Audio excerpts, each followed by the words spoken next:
Bismillahirrahmanirrahim. Assalamualaikum warahmatullahi wabarakatuh. Di pagi ini insyaallah kita akan membahas satu tema yang mudah-mudahan kita akan merealisasikannya. Kita memahami dan kemudian kita amalkan Bapak sekalian. Karena hal ini adalah tuntutan bagi setiap orang yang beriman. Siapa yang mengaku sudah ada keimanan di dalam hatinya dan sedang menempuh jalan menuju ketakwaan, maka harus memiliki satu kriteria ini. Salah satunya yaitu adalah mengagungkan Allah Subhanahu wa taala. Agama ini Bapak sekalian dibangun juga atas dasar pengagungan kepada Allah Subhanahu wa taala.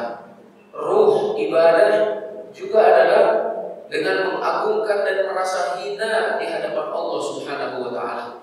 Tidak akan merealisasikan ibadah, tidak akan menjalankan perintah dengan sempurna kalau tidak ada rasa pengagungan dari dalam dirinya terhadap Allah Subhanahu wa taala. Karena itu Bapak sekalian yang dimuliakan Allah Subhanahu wa taala, mari sama-sama kita pelajari, mari kita sama-sama untuk mengkaji bagaimana mengagungkan Allah Subhanahu wa taala. Ibnu Qayyim al-Jauziyah Bapak sekalian di dalam kitabnya Madarijus Salikin, ketika beliau menjelaskan Iyyaka na'budu wa iyyaka nasta'in dalam 3 jilid ya, Masya Allah. Jadi Iyyaka na'budu wa iyyaka nasta'in dijelaskan panjang lebar sampai kemudian tingkatan atau perjalanan seorang hamba ketika menuju Allah, dia akan menempuh beberapa persinggahan. Nah, di antara sekian banyak persinggahan yang dilalui oleh kita saat berjalan menuju Allah adalah mengagungkan Allah Subhanahu wa taala. Mengagungkan Allah, kata beliau, adalah sesuai dengan kadar pengetahuan kita terhadap Allah Subhanahu wa taala. Semakin kita mengenal Allah, maka semakin kita akan mengagungkannya. Sebaliknya, siapa yang tidak mengenal Allah, maka sudah bisa dipastikan dia tidak akan mengagungkan Allah Subhanahu wa taala. Allah Subhanahu wa taala mencela orang-orang kafir ketika mereka tidak mengagungkan Allah dengan sebenar-benar pengagungan. Allah Subhanahu wa taala berfirman, "A'udzu billahi minasyaitonir rajim, wa ma qadarullaha haqqa qadrih." Mereka orang-orang Yahudi, ya, orang-orang kafir itu tidak mengagungkan Allah Subhanahu wa taala dengan sebenar-benar pengagungan. Ayat ini, Bapak sekalian, sebab turunnya adalah ada seorang rahib Yahudi bertanya kepada Rasulullah Sallallahu Alaihi Wasallam, "Ya Rasulullah, ya Muhammad, kami mendapati di dalam kitab kami bahwa Allah Subhanahu Wa Taala menggenggam langit pada satu jarinya, kemudian bumi pada satu jarinya, daratan pada satu jarinya, lautan pada satu jarinya." Maka Rasulullah Sallallahu Alaihi Wasallam tersenyum mendengar pertanyaan orang Yahudi ini, dalam arti membenarkan benar seperti itu. Lalu kemudian diturunkan firman Allah Subhanahu wa taala, mereka tidak mengagungkan Allah Subhanahu wa taala dengan sebenar-benar pengagungan. Dan Allah melanjutkan, ya, di dalam ayat ini Allah ada beberapa ayat, di antaranya contohnya dalam surat Al-An'am ayat yang ke-91 atau Al-Az-Zumar ayat yang ke-67. Orang-orang tersebut, orang-orang Yahudi tersebut tidak mengagungkan Allah dengan sebenar-benar pengagungan, padahal bumi semuanya, begitu juga dengan langit, ada dalam genggaman Allah Subhanahu wa taala pada hari kiamat. Langit akan digulung dengan tangan kanannya. Maha suci Allah dan maha tinggi dari apa yang telah mereka sekutukan. Jadi semestinya Bapak sekalian, kalau kita tahu bahwa Allah yang menciptakan langit dan Allah akan menggulungnya nanti pada hari kiamat, Allah yang menciptakan bumi dan Allah menggenggamnya pada tangannya, kita mengagungkannya dan kita takut kepadanya. Tapi ternyata orang-orang Yahudi tersebut hanya punya ilmu, namun tidak menjadikan mereka mendapatkan hidayah, tidak menjadikan mereka mendekat kepada Allah Subhanahu wa taala. Pantas saja mereka disebut sebagai golongan yang dimurkai oleh Allah Subhanahu wa taala. Ghairil maghdubi alaihim waladdallin. Jadi mereka adalah golongan yang dimurkai Bapak sekalian. Salah satu karakternya adalah punya ilmu, tidak diamalkan, mirip dengan golongan Yahudi. Atau bukan pula mereka yang tersesat, yaitu yang mereka tidak memiliki ilmu akan tetapi rajin beramal, rajin beribadah. Itu mirip dengan Nasrani. Sedangkan kaum muslimin Bapak sekalian dituntut tidak masuk golongan Yahudi, tidak masuk golongan Nasrani, tidak memiliki karakter mereka, yaitu kita dituntut untuk memiliki ilmu dan mengamalkannya Bapak sekalian. Al-ikhwah hafizakumullah, Ibnu Abbas dan juga Mujahid rahimahumullah, Ibnu Abbas radhiyallahu anhu, Mujahid muridnya ya rahimahullah, mereka menafsirkan ayat tadi. Atau di dalam surat Nuh juga Allah Subhanahu wa taala menyatakan, "Mengapa kalian tidak percaya akan kebesaran Allah, keagungan Allah?" Maka kata Ibnu Abbas dan kata Mujahid, "Mengapa kalian tidak percaya bahwa Allah Subhanahu wa taala memiliki keagungan? Kalian masih saja bermaksiat kepada Allah, masih saja meremehkan Allah, masih saja kalian memandang Allah dengan sebelah mata. Malakum la tarjuna lillahi waqara." Kenapa kalian tidak percaya bahwa Allah memiliki kebesaran? Sa'id ibn Zubair, beliau menafsirkan ayat tadi dengan menyatakan, kenapa kalian tidak mengagungkan Allah dengan sebenar-benar pengagungan Bapak sekalian? Al-ikhwah hafizakumullah, kita dituntut mengagungkan Allah baik dalam kesendirian, baik dalam keramaian, baik di tempat umum, ataupun ketika kita menyendiri. Al-ikhwah hafizakumullah, kita harus mengagungkan Allah dengan sebenar-benar pengagungan. Ada juga Al-Kalbi, beliau menafsirkan ayat tadi, mengapa kalian tidak takut? Ya, al-ikhwah ajakallah, tidak takut keagungan Allah Subhanahu wa taala. Menurut Al-Hasan Al-Basri, mengapa kalian tidak mengetahui hak Allah? Mengapa kalian tidak mensyukuri nikmat-nikmat Allah?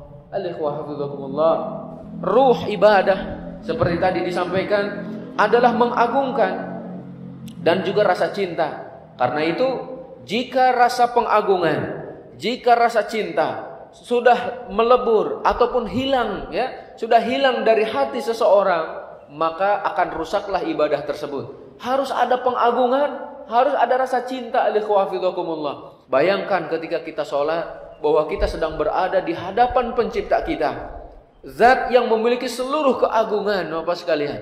Kita tundukkan mata kita, tundukkan hati kita, tundukkan seluruh anggota tubuh kita untuk menghadap kepadanya. Jangan sampai ketika kita takbiratul ihram, pikiran kita masih di mana-mana, masih melayang ya, masih jalan-jalan kemana-mana. Al-ikhwah hafizakumullah, ini adalah ibadah teragung, ini adalah ibadah paling mulia. Bahkan diperintahkannya pun langsung oleh Allah kepada Nabi Muhammad SAW tanpa perantara di tempat yang paling tinggi.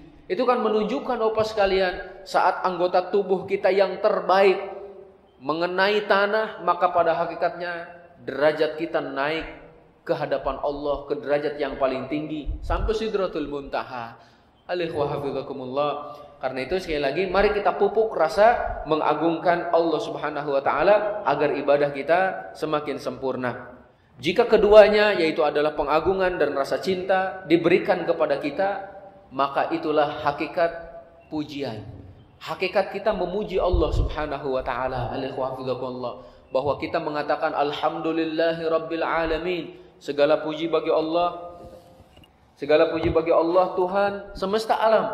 Alhamdulillah itu menetapkan seluruh kesempurnaan milik Allah tanpa ada keraguan, tanpa juga ada kecacatan pada zat Allah Subhanahu wa taala. Kita katakan kerajaan yang sempurna adalah Allah, ilmu yang sempurna adalah Allah, kepemilikan yang sempurna adalah kepemilikannya Allah, dan semua hal yang sempurna adalah dari Allah Subhanahu wa taala. Kita katakan alhamdulillah. Maka pantas Bapak sekalian, alhamdulillah tamlaul mizan, bahwa alhamdulillah itu memenuhi timbangan Allah Subhanahu wa taala. Subhanallah walhamdulillah tamla'u aw tamla'ani ma bainas samawati wal ard. Subhanallah dan alhamdulillah memenuhi apa-apa yang ada di antara langit dan bumi.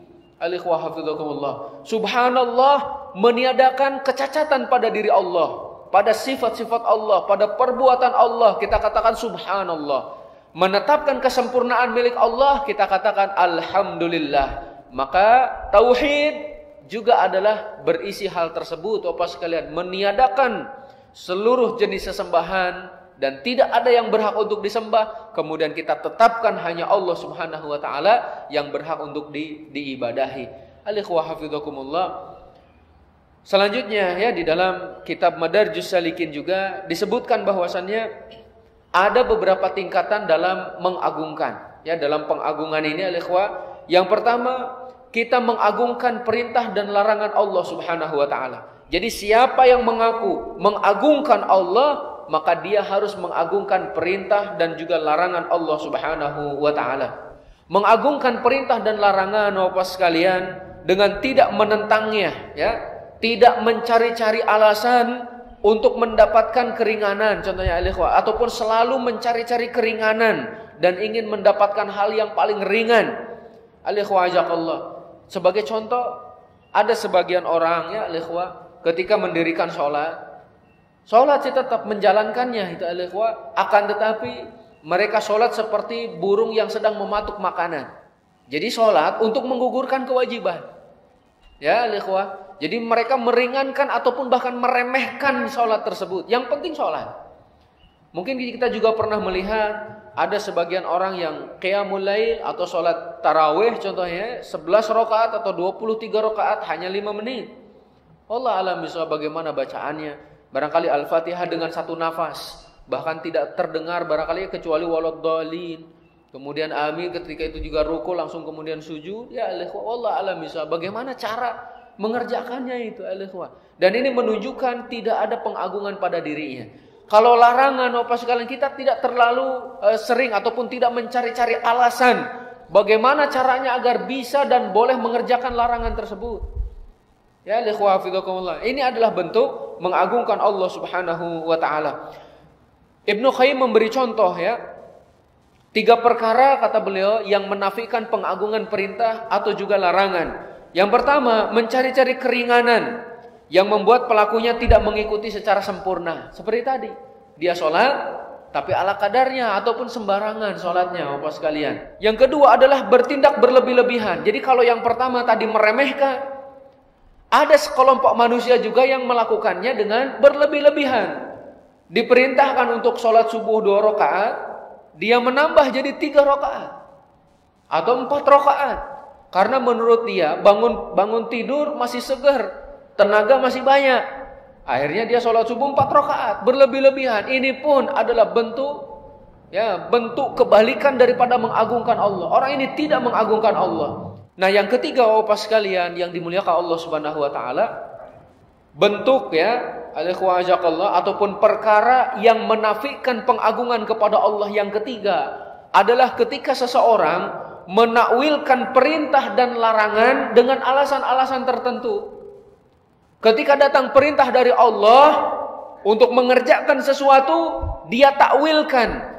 Ujung-ujungnya tidak mau mengerjakan perintah. Ketika ada larangan berbentuk nas yang jelas, sharih dalam Al-Quran ataupun dalam hadis contohnya, tapi kemudian dia takwilkan yang akan berujung bolehnya mengerjakan perbuatan hal tersebut. Na'udzubillah min dzalik. Contoh Bapak sekalian yang dimuliakan Allah Subhanahu wa taala, Allah Subhanahu wa taala kan mewajibkan haji bagi kaum muslimin yang mampu mengadakan perjalanan ke sana, yang mempunyai bekal, bisa meninggalkan keluarganya dengan bekal yang cukup, contohnya al-ikhwah ajakallah. Tapi ternyata dia takwilkan bahwa yang dimaksud dengan haji dalam ayat tersebut, walillahi 'alan nasi hajjul baiti man istata'a ilaihi sabila. Kata mereka, haji dalam ayat ini adalah mengunjungi para ulama. Di mana itu al-ikhwah ajakallah? Dari mana penafsiran yang seperti ini? Oh, ternyata dari kalangan batiniyah, sufi ekstrim contohnya. Dan yang lebih parah lagi al-ikhwah hafizakumullah, mereka menakwilkan bukan sekedar perintah, bukan sekedar larangan, tapi mereka menakwilkan sifat ataupun menakwilkan ayat yang sifatnya berita, ditakwilkan sesuai dengan keyakinan dan akidah mereka. Sering kita kasih contoh Bapak sekalian. Contohnya orang-orang Syiah Rafidhah yang mana mereka membenci Ummul Mukminin Aisyah radhiyallahu anha. Maka orang-orang Rafidhah ini membawakan ayat Al-Qur'an ditakwilkan sesuai dengan doktrin mereka, keyakinan mereka. Contoh, innallaha ya'murukum an tadhbahu baqarah. Sesungguhnya Allah memerintahkan kalian untuk menyembelih sapi betina. Kata orang-orang Syiah Rafidhah, sapi betina di sini adalah Aisyah radhiyallahu anha. Dari mana penafsiran seperti ini? Kekeliruan dalam tafsir adalah ketika seseorang memiliki keyakinan terlebih dahulu, baru nyari-nyari penguat dari Al-Quranul Karim. Nah, kemudian tidak beralasan juga, kata penulis buku ya, ada sebagian orang itu yang mencari-cari celah untuk mencela hukum Allah Subhanahu wa taala ataupun ketetapan Allah. Allah Subhanahu wa taala menetapkan kita memiliki panca indera dan sebagainya. Ternyata ada sebagian orang yang Allah Subhanahu wa taala tetapkan, Allah takdirkan. Ternyata contohnya tuli, bisu ataupun juga cacat. Sebagian orang malah menyatakan bahwa berarti ketetapan Allah Subhanahu wa taala tidak sempurna.